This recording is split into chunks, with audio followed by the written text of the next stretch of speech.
nagbabalik na naman si Papa Shader upang magatid na naman ng kakaibang news, update, balita sa inyong lahat mga kalingap. For today's video guys, Pauline Matubang nagsalita po sa tungkol sa mga love team na nagaganap sa Kalingap guys. Grabe na to guys, no? Tara guys, panoorin natin ang mga sinabi at payo ni Pauline Matubang sa mga bashers guys ng Kalingap. Panoorin po natin. Syempre, kung bago ka pa lamang sa ating YouTube channel, huwag kalimutan mag-like, mag-share, mag-subscribe at pahintang notification bell button para updated kayo sa mga ilalabas nating reaction video mga Kalingap. At syempre, huwag kalimutan supportan sila Kalingap Rap, Ate Edna Vlogs, Kuya Falcans Matubang, Ate Jack Matubang, Kalingap Nicoy, lahat po ng mga Kalingap team, Kalingap Reactor po, syempre ang ating umunting YouTube channel mga Kalingap. At huwag na natin patagalin ito guys, para malaman na natin ang saloobin ni Pauline Matubang guys. Let's go! And regarding sa love team na sinasabi, yan yung kinikriticize nila madalas akala nila pagka sinabing love team, yan ikaw na mismo yung nagtutulak doon sa tao na ligawan mo o magkagustuhan kayo, di ba? Ano masasabi mo dyan? Sa akin naman po kasi parang sa video or sa camera, pati nga po sa TV, puso po talaga ang love team. May kita naman po natin sa ABS o GMA.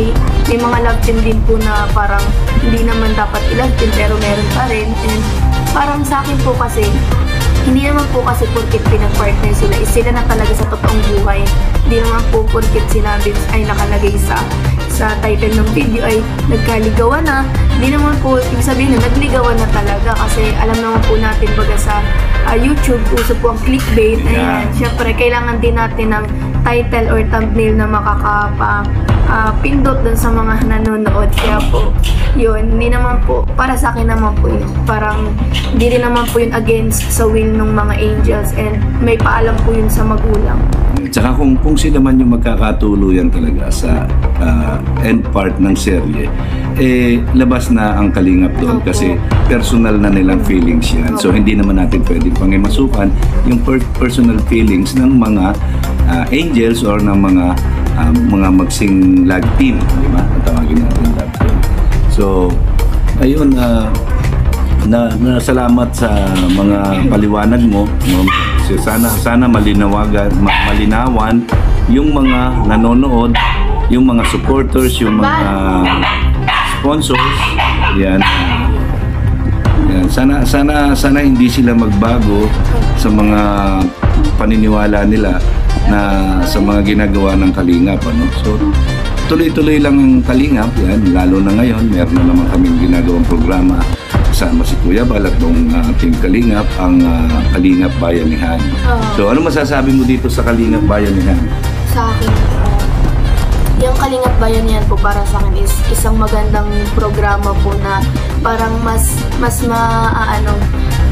mabibigyan ng pansin yung talagang ng Kalingap ng pagtulong po baga. Kasi lalo na dyan, hindi lang po yung ibang tao natutulungan, pati na rin po yung mga nasa Kalingap kasi nagkakaroon po ng mas united na po ang Kalingap kasi nga po bayanihan po, tapos sama-sama po nagtutulong and parang mas maganda rin po na parang may bagong program na mangyari, hindi yung ulit-ulit lang po baga, kaya maganda din po siya. So ito na yung tinatawag na One Kalingap, One Family, diba? So ito na yung tulungan, sama-sama, yan, maski sa pagkain, sa trabaho, kung saan magpunta, sama-sama, magdadamayan, magtutulungan, diba? Magsusuportahan, maghihilahan pataas.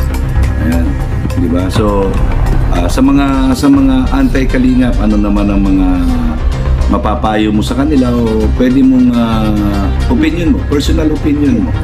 Sa mga anti-Kalingap or mga bashers po ng Kalingap dyan, yun nga po sinabi ko kanina, entitled po tayo sa sariling opinion natin and ang ano ko lang po is sana po yung mga sinasabi natin is mas okay po kung constructive criticism na lang po kaysa po yung talagang bashing na medyo wala naman na po sa lugar, or yung iba po body shaming na, yung iba naman parang hindi naman talaga alam kung totoo hindi, basta sabi lang ng sabi.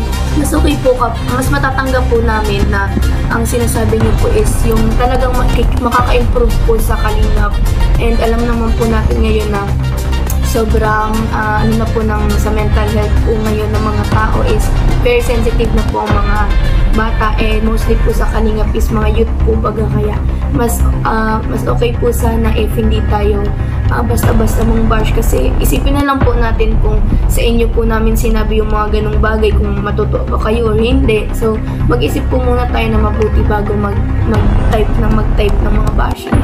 Salamat, Pao. Yan po narinig ninyo kung ano ang personal opinion ni Pauline Joyce Matubang. Ano natin sa Ed Pao, ano? Kaya lang din natin pwede ma-interview si Edwin. Si Pao lang talaga ma-interview natin. So yun, Pao, maraming salamat sa iyong personal opinion. Sana naintindihan ng mga nanonood, at sana patuloy pa rin ang pagsuporta nila. Huwag nilang wag silang magpapadala sa alimbuyo ng isang bulaang propeta na tampalasan, di ba? Napakalalim nun, maski ako hindi ko na naintindihan yun. Ayun. So maraming salamat, Pao. Thank you. Yan, thank you very much. Yes, grabe talaga, napakaganda na sinabi ni Pauline Matubang, guys, sa mga bashers ng Kalingap. Siyempre, ang love team po, talagang makikita po natin yan sa TV, sa Channel 7, Channel 2, sa YouTube, sa Facebook, sa TikTok. Marami po ang gumagawa ng love team, guys. Kaya sa mga matatanda na makitid ang mga utak na putak ng putak,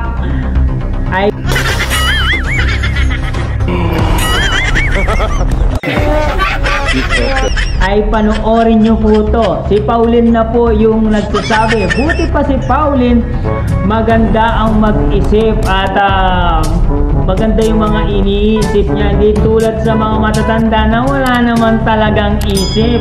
Yung isip nila kung hindi manita, mambas, ano kayo ngayon, supalpal kayo, ano kayo ngayon mga basher.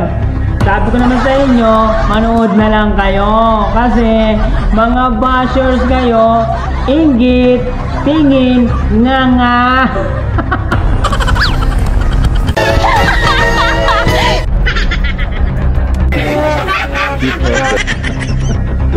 Wala na kayong ginawa kundi mamuna, tirahin ng Kalingap. Ang ginagawa lang po nila ay for entertainment. Alam naman natin yan. Kahit naman si Pauline, alam niyo yung sinasabi niya. Tama naman, apakaganda po yung mga sinabi ni Pauline. Pasok na pasok talaga sa banga ang sinasabi ni Pauline. Hindi porket linaptim ka ay magliligawan na kayo. Ibig sabihin, for entertainment lang yun, mga kabashers.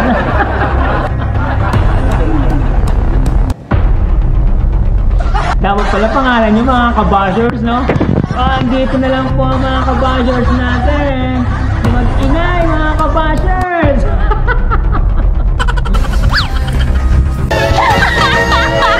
They don't get lucky. Supalpal kayo, tahimik kayo. Mga basher, pikit, nga. Inggit, pikit, nga.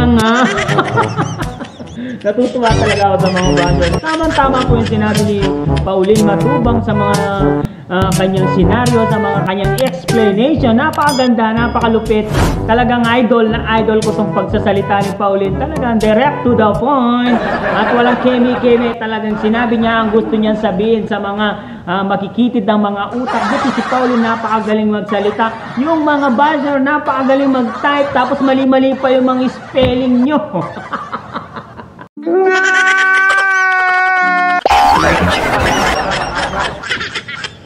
Kaya yung tambalang Mikoy at Krista, tambalang Edsi, tambalang Jumpar, tuloy-tuloy lang kayo. At yung mga basher na wala sila yan. Mga panira lang ng mga moment yan. Yes, hanggang dito na lang ang ating reaction video for today's mga kalingap. Siyempre, kung nag-enjoy kayo at nagustuhan nyo itong video nito, mag-like, mag-share, mag-subscribe at pa-hit ang notification bell button para updated kayo sa mga ilalabas na reaction video ni Papa Shider TV. Salamat sa pagsuporta, salamat sa pag-stay kay Papa Shider at pag-unawa sa mga sinasabi ni Papa Shider kahit medyo minsan walang kabuluhan ng mga sinasabi ni Papa Shider, pero enjoy naman kayo, di ba? Hanggang dito na lang. Maraming salamat guys. At kung bago ka pa lamang sa YouTube channel ni Kalinga Prab, siyempre ito yung suportaan natin, Kalinga Prab, Ate Ena Vlog at Kuya Val Santos Matubang. I love you all guys. Mama chup chup babo.